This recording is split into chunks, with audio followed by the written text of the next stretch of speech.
रजत गया बिजनेस के सिलसिले में 3 दिन के लिए बाहर, जहां पर आशिका रुकी एक ही कमरे में रजत के साथ पूरी रात। आशिका ने की रजत को कमरे में अपने जाल में फंसाने की पूरी कोशिश। बिजनेस ट्रिप पर हुई कियान की तबीयत बहुत ही खराब, पर अर्श गुजराल के बदले रजत ने रखा उसका पूरा ख्याल। जी हाँ दोस्तों, सीरियल गो में किसी के प्यार में के आने वाले एपिसोड बहुत ही अरे कमाल के और धमाकेदार होने वाले हैं, क्योंकि आने वाले एपिसोड में आप सभी देखेंगे कि अचानक से रजत को अपने बिजनेस के सिलसिले में 3 दिनों के लिए बाहर जाना पड़ जाता है, जिससे कि कहीं न कहीं रजत को जाता हुआ देखकर सभी के मन में थोड़ी सी बेचैनी होती है। और फिर जहां एक तरफ रजत उस बिजनेस ट्रिप के लिए दूसरे शहर पर पहुंच जाता है, तो वहीं दूसरी तरफ वहां पहुंचने के बाद उसे पता चलता है कि वहां पर कोई और नहीं बल्कि अर्श गुजराल, आशिका और साथ ही साथ कियान भी पहुंचे हुए हैं, जिससे कि रजत एक तरफ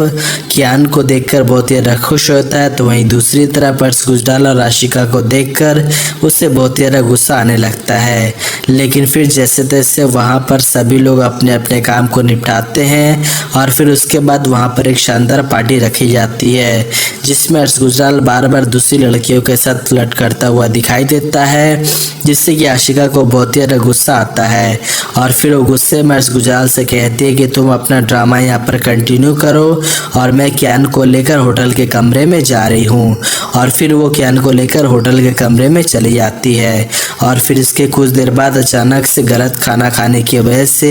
कियान की तबीयत बहुत ज़्यादा बिगड़ जाती है। और फिर इस बारे में रजत को पता चलता है, तो बिना कुछ सोचे समझे सीधे डॉक्टर को लेकर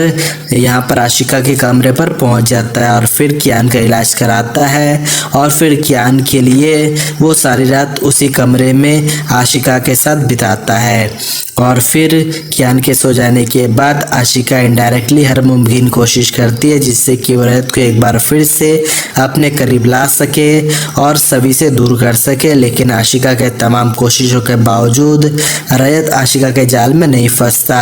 उल्टे आशिका के सामने ही बैठकर वो सभी को फ़ोन लगाता है और उससे बड़े प्यार से उसका हालचाल पूछता है, प्यारी प्यारी बातें करता है, जिससे कि आशिका समझ जाती है कि रजत अब उसके हाथ से निकल चुका है और वो सभी से पूरी तरीके से प्यार करने लगा है। और फिर इस तरीके से रजत पूरी रात आशिका के कमरे में ही बिताता है। और फिर सुबह उठकर जब कियान की तबीयत ठीक हो जाती है तो वहाँ से चला जाता है। और फिर अपने रूम में आने के बाद वो अमन को फ़ोन करता है और उससे कहता है कि रात में मैंने सभी से जब बात किया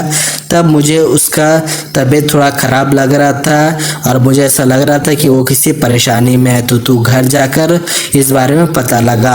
जिसके बाद अमन सीधे यहाँ पर जो है सभी के घर पर जाता है और सभी के उससे उसका हालचाल पूछता है और कहता है कि आपको कोई तकलीफ तो नहीं है भाभी, क्योंकि रजत जी जब आपसे रात में बात कर रहे थे तब उन्होंने कहा कि उन्हें ऐसा लगा कि आप किसी मुसीबत में, किसी तकलीफ में हैं। जिस पर सभी कहती है अमन से कि उसे कोई भी तकलीफ नहीं है और वो बोलती है कि रजत से बोलो कि वो जहाँ पर गया अपना काम में ध्यान लगाए, इस सब चीज़ों में ना पड़े। जिसके बाद फिर